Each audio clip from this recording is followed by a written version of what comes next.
भरत केकई राज्य में थे, अपने ननिहाल में। अयोध्या की घटनाओं से सर्वथा अनभिज्ञ, लेकिन वे चिंतित थे। उन्होंने एक सपना देखा था, पर उसका अर्थ पूरी तरह नहीं समझ पा रहे थे। संगी साथियों के साथ बातचीत में उन्होंने कहा, मैं नहीं जानता कि उसका अर्थ क्या है, पर सपने में मुझे डर लगने लगा है। मैंने देखा कि समुद्र सूख गया, चंद्रमा धरती पर गिर पड़े, वृक्ष सूख गए।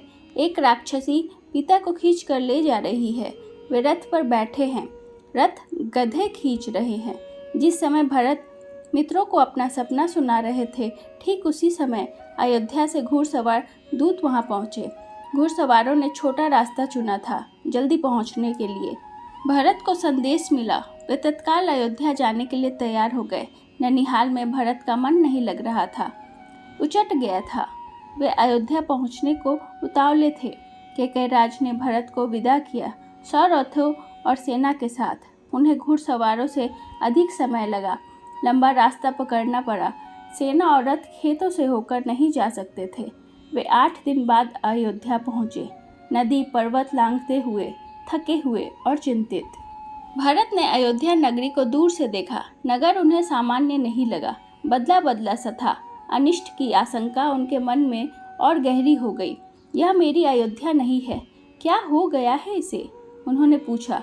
सड़कें सूनी हैं, बाग बगीचे उदास है, सब लोग कहाँ गए? पक्षी भी कलरव नहीं कर रहे हैं, इतनी चुप्पी क्यों है? किसी ने भरत के प्रश्नों का उत्तर नहीं दिया।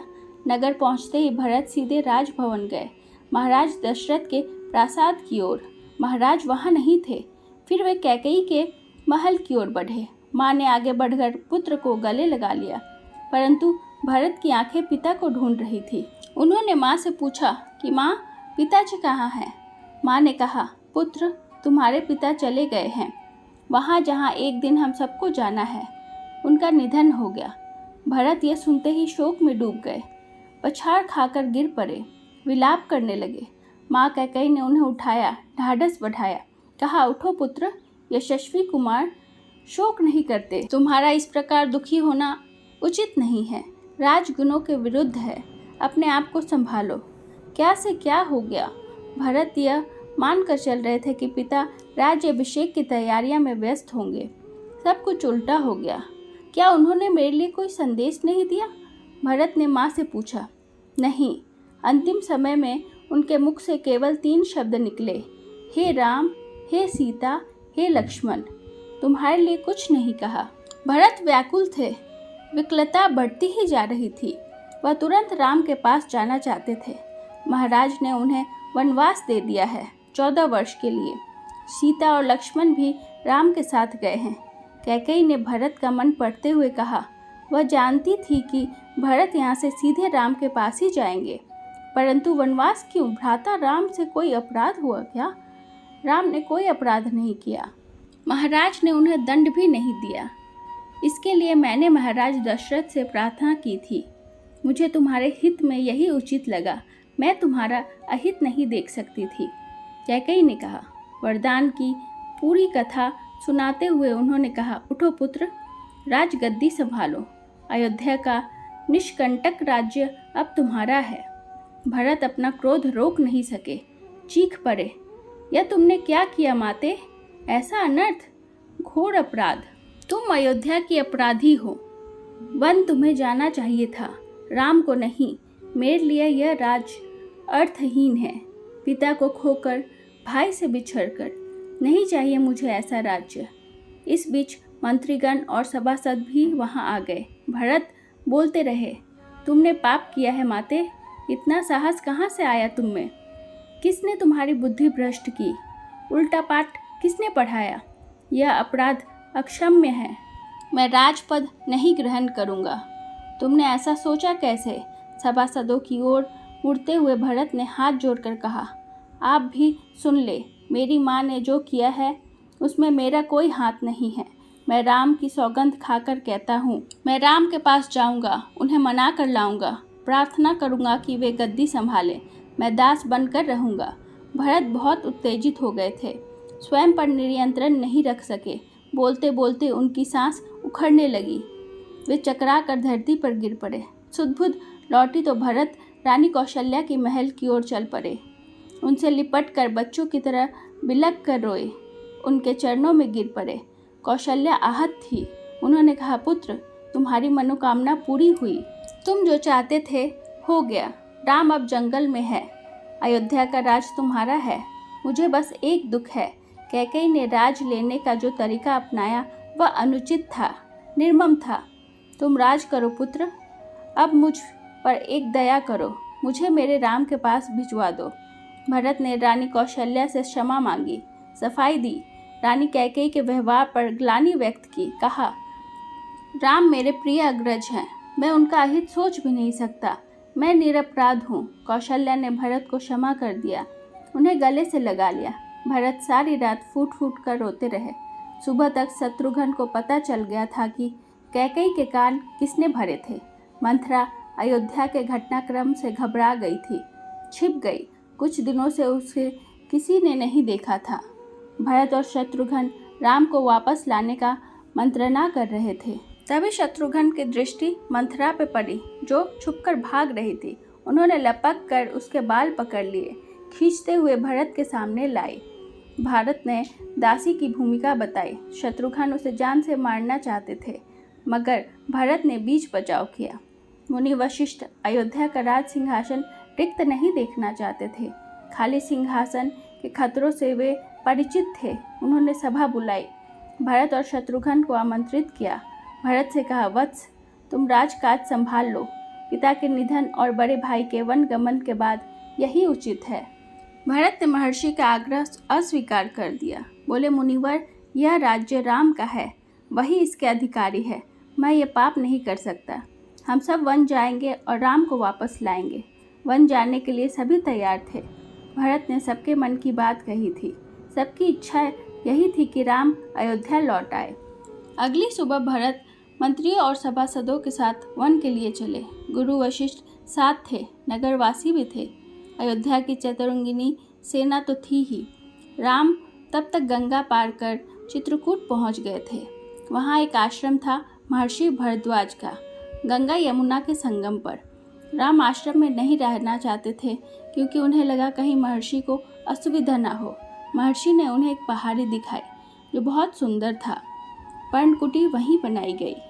भरत को सूचना मिल गई थी। वे चित्रकूट ही आ रहे थे, पूरे दल बल के साथ। सेना के चलने से आसमान धूल से अट गया, हर ओर कोलाहल। वे श्रृंगवेरपुर पहुंचे।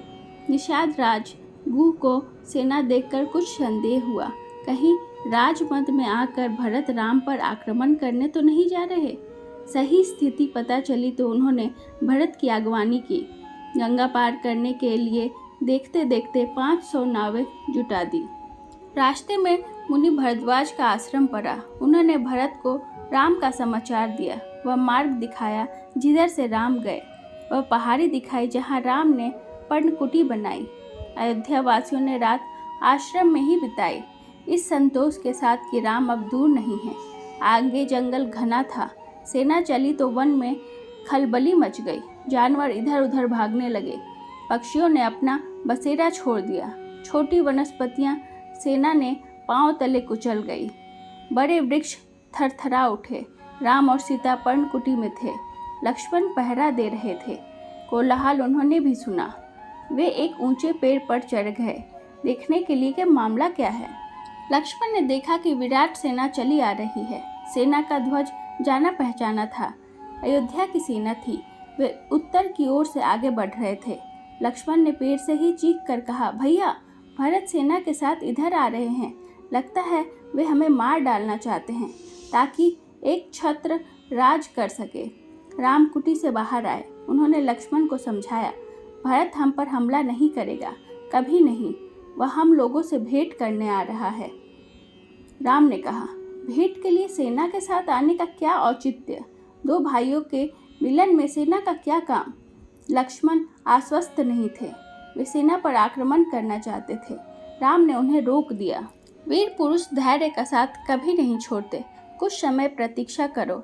इस प्रकार का उतावलापन उचित नहीं है। भरत ने सेना पहाड़ी के नीचे रोक दी। नगरवासियों से भी वहीं ठहरने को कहा। कोलाहल थम गया। उसकी जगह पुनः वन की नैसर्गिक शांति ने ले ली। भरत ने पहाड़ी को प्रणाम किया। शत्रुघ्न को साथ लेकर नंगे पांव ऊपर चढ़े। पाँव की गति अचानक बढ़ गई। भाई से मिलने का उतावलापन वे और प्रतीक्षा नहीं कर सकते थे। पहाड़ी पर दूर से उन्हें एक छवि दिखी। वह राम थे, शिला पर बैठे हुए। पास ही सीता और लक्ष्मण बैठे थे। भरत दौड़ पड़े, राम के चरणों में गिर पड़े।